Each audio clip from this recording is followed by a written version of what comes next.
तो कहानी की स्टार्टिंग होती है एक फॉसिल को दिखाते हुए, जिसे एक म्यूजियम में लाया जाता है। और ये फॉसिल मिला होता है एक समुद्र के किनारे से। और हम देखते हैं कि इस फॉसिल पर एक लड़की के नाम का टैग भी लगा होता है, लेकिन इस नाम के टैग को बदल कर किसी और के नाम का टैग लगा दिया जाता है। इसके बाद हमें उसी लड़की को दिखाया जाता है जो कि समुद्र के किनारे फॉसिल को ढूंढने का काम करती है और इन फॉसिल की खूबसूरती दुनिया को दिखाती है और दुनिया को इन फॉसिल की इम्पोर्टेंस के बारे में भी बताती है। इस लड़की का नाम होता है मैरी। अब इसके बाद हम देखते हैं कि एक दिन मैरी अपनी शॉप पर बैठी होती है और उसकी शॉप पर एक बहुत ही अमीर आदमी आता है जिसका नाम जेम्स होता है।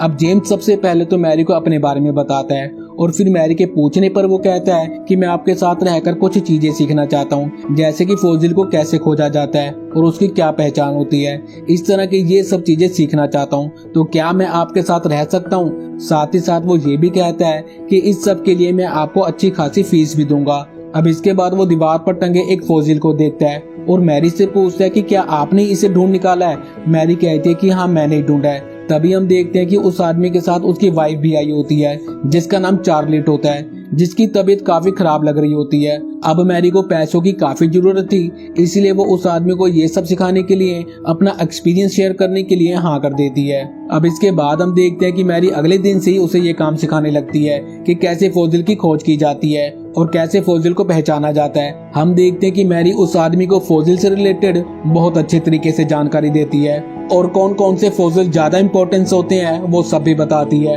अब अगले दिन वो अमीर आदमी दोबारा से मैरी के घर पर आता है और यहाँ पर वो मैरी से कहता है कि क्या तुम मेरी बीमार बीवी की देखभाल कर सकती हो, क्योंकि मुझे 6 दिनों के लिए शहर से बाहर जाना है और मेरे पीछे उसकी देखभाल करने के लिए कोई भी नहीं है। इसलिए मैं चाहता हूँ कि बस ये 6 दिन तुम उसकी देखभाल कर लो और इस काम के लिए मैं तुम्हें मुंह मांगी कीमत दूंगा। अब मैरी की फाइनेंशियल हालत काफी खराब होती है और उसे पैसों की बहुत जरूरत है, इसीलिए वो उसे हाँ बोल देती है। अब अगले दिन हम देखते हैं कि उस अमीर आदमी जेम्स की पत्नी चार्लेट मैरी से मिलने के लिए आती है, लेकिन हम देखते हैं कि ये दोनों एक दूसरे से बात नहीं करते। इसके बाद ये दोनों एक समुद्र के किनारे जाते हैं जहाँ पर ये दोनों एक दूसरे के साथ टाइम स्पेंड कर सके, लेकिन यहाँ पर भी ये दोनों एक दूसरे से बात नहीं करते। अब यहाँ हमें पता चलता है कि चार्लेट को पानी से बहुत डर लगता है, इसीलिए वो अपना डर दूर करने के लिए पानी के एक बोट हाउस पर बैठी होती है जहां से वो पानी में जाने की कोशिश करती है और फिर पानी में उतर ही जाती है। लेकिन जैसे ही वो पानी में उतरती है, समुद्र की तेज लहरें उसे नीचे की तरफ धकेलने लगती हैं, जिस वजह से चार्लेट को काफी चोट आ जाती है और पानी में ज्यादा देर तक रहने की वजह से उसे बहुत बुखार भी हो जाता है और उसकी तबीयत भी खराब होने लगती है। लेकिन वो जैसे तैसे करके मैरी के घर तक पहुंच जाती है, लेकिन घर पर पहुंचते ही वो बेहोश हो जाती है। अब चार्लेट को बेहोश देखकर मैरी काफी ज्यादा घबरा जाती है और तभी डॉक्टर को भी बुलाया जाता है। अब डॉक्टर चार्लेट को चेक करने के बाद कहता है कि इनकी तबीयत काफी ज्यादा खराब है, इसलिए आपको इनकी अच्छे से देखभाल करनी होगी और तभी ये खुद को रिकवर कर पाएंगी। अब मैरी अपने काम पर भी नहीं जाती और घर पर रोककर सारा दिन चार्लेट की देखभाल करती है। अब मैरी जल्दी से ठीक हो जाए, इसलिए वो अपनी एक्स गर्लफ्रेंड के पास देसी दवाई लेने के लिए जाती है। मैरी की एक्स गर्लफ्रेंड मैरी को देखकर काफी खुश होती है और उसे अपने पास कुछ देर रुकने के लिए भी कहती है, लेकिन मैरी उससे देसी दवाई लेकर वहाँ से चली जाती है। इसके बाद वो घर पर आकर चार्लेट को वो दवाई लगाती है। अब इस देसी दवाई की मदद से चार्लेट बहुत जल्दी रिकवर कर लेती है। अब एक दिन चार्लेट मैरी को बीच पर चलने के लिए जिद करने लगती है। दरअसल वो कहती है कि अब मैं बिल्कुल ठीक हो चुकी हूँ, मुझे कहीं बाहर जाने का दिल है। इसलिए मैरी चार्लेट को अपने साथ बीच पर ले जाती है जहाँ पर ये दोनों एक साथ काफी अच्छा समय बिताते हैं और एंजॉय करते हैं। अब घर पर आने के बाद चार्लेट मैरी के साथ काम करने के लिए जिद करती है, इसलिए मैरी उसे कोयला लाने के लिए भेज देती है। लेकिन कोयला लाते समय चार्लेट का पैर फिसल जाता है और वो नीचे गिर जाती है, जिसके बाद वो अपने रूम में आकर रोने लग जाती है। अब रात के समय मैरी एक मिरर फ्रेम बना रही होती है, तभी चार्लेट कहती है कि लाओ मुझे दो, ये काम मैं कर देती हूँ और फिर मिरर फ्रेम चार्लेट बनाने लगती है। अब मैरी धीरे धीरे चार्लेट को पसंद करने लगती है।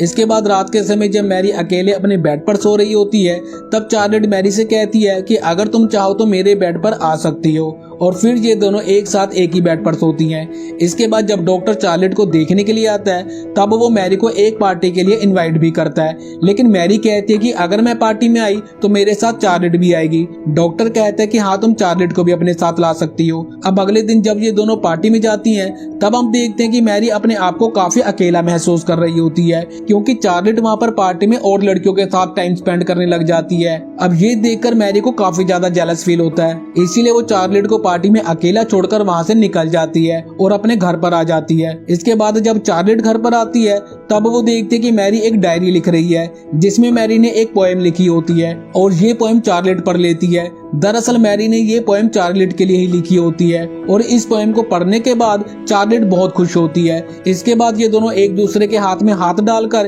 एक दूसरे को देखती रहती हैं। अब इसके बाद अगले दिन इन दोनों को समुद्र के किनारे एक फॉसिल मिलता है जिसे वो अपने घर पर ले आती हैं और फिर उस पर काम शुरू कर देती हैं। अब अगले दिन ये दोनों फिर से बीच पर जाते हैं जहाँ पर मैरी पानी में उतर जाती है और वो पानी में चार्लेट को आने के लिए भी कहती है। अब चार्लेट भी मैरी पर भरोसा करते हुए पानी में उतर जाती है। इसके बाद अगले दिन हम देखते हैं कि मैरी की शॉप पर एक पर्सन आता है जो कि मैरी के खोजे हुए फॉसिल को खरीदना चाहता है, लेकिन वो मैरी को काफी कम पैसे दे रहा होता है। पर तभी चार्लेट वहाँ पर आती है और वो काफी चालाकी से उस आदमी को बताती है कि मैरी को इस फॉसिल को ढूंढने में बहुत ज्यादा मेहनत लगी है, इसलिए आपको मैरी की मेहनत के पैसे देने चाहिए। अब चार्लेट की ये बात सुनने के बाद वो आदमी मान जाता है और मैरी उस फॉसिल की जितनी कीमत बोल रही थी उतनी ही कीमत दे देता है। अब इसके बाद हम देखते हैं कि चार्लेट को एक लेटर मिलता है जो कि उसके हस्बैंड का होता है और वो चार्लेट को अपने पास आने के लिए कहता है। अब चार्लेट इस लेटर को पढ़ने के बाद काफी उदास हो जाती है और अगले दिन वो वहाँ से चली जाती है।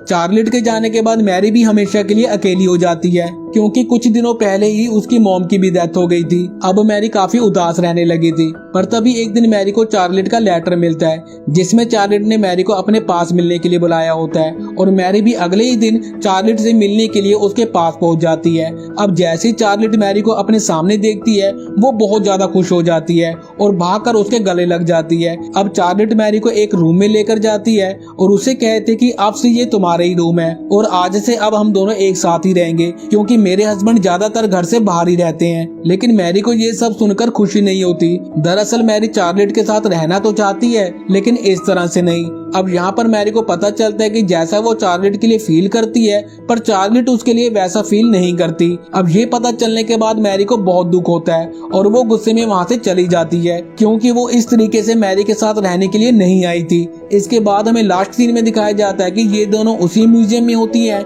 जहाँ पर इनके फॉसिल रखे गए थे। अब यहाँ पर मैरी एक फॉसिल देखती है जो उसने ही ढूंढा होता है, लेकिन उस फॉसिल पर किसी और का नाम होता है जिसे देखकर मैरी को बहुत दुख होता है और इसी सीन को दिखाते हुए ये कहानी यहीं पर खत्म हो जाती है।